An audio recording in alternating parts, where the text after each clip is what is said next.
Ramadan ya Ramadan, Ramadan ya Ramadan. Adam şilekeyini oğzuna çoğultup alıp jutuu makruh болады. Bu kitapta kelgen emas. Şimdi şilekeyni oğzuna çoğultup alıp jutuu ne eken? Makruh болады. Bir. Ekinçisi istinja kılıuda mubalaga kılуу. Аябай немени бош алып, арткы мүчөнү бош алып, жуу макрух болот. Суу кирип кетишин неси бар? Коркунучу бар.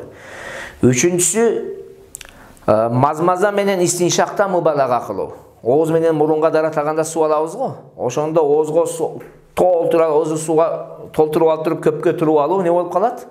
Макрух болот. Ошондой эле мурунга суу алган кезде тартып ийбеш керек. Ошондой эле не болуп калат? Мубалага кылып макрух болуп калат. Kan aldırуу дагы не болот? Макрух болот. Эгерде алсырап калып, оозун ачып калуусу неси болсо, коркунучу болсо. Жанагы айтканыбыздай жвачка чайноодо эле не дедик? Макрух деп болот, бирок бул китептерде эмне болгон? Айткан. Эгерде орозо эмес кезде жвачка чайноо болсо кандай болот? Аялдарга бул мустахаб. Анткени ал мисвактын ролун аткарат да. Ал эми эркектердин жвачка чайноолору тууралуу эки пикир айтылган.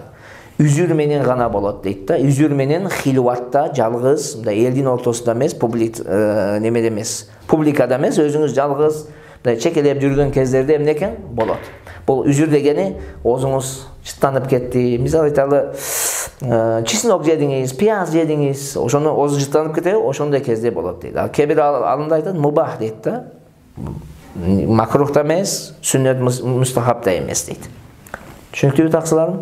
Анан дагы ошол макрулардын бири жанагы шек пайда боло турган убакытка чейин сухурду кечиктирүү. Таң аттып атпады деп экиленип калабыз го, шектенип калабыз. Ошол убакытка чейин сухурду кечиктирүү дагы эмне болуп кетет? Макрух амалдардын катарына кирет. Кудай таалам бардыгыбызга туура түшүнүк берсин. Ассаламу алейкум ва рахматуллахи ва баракатух.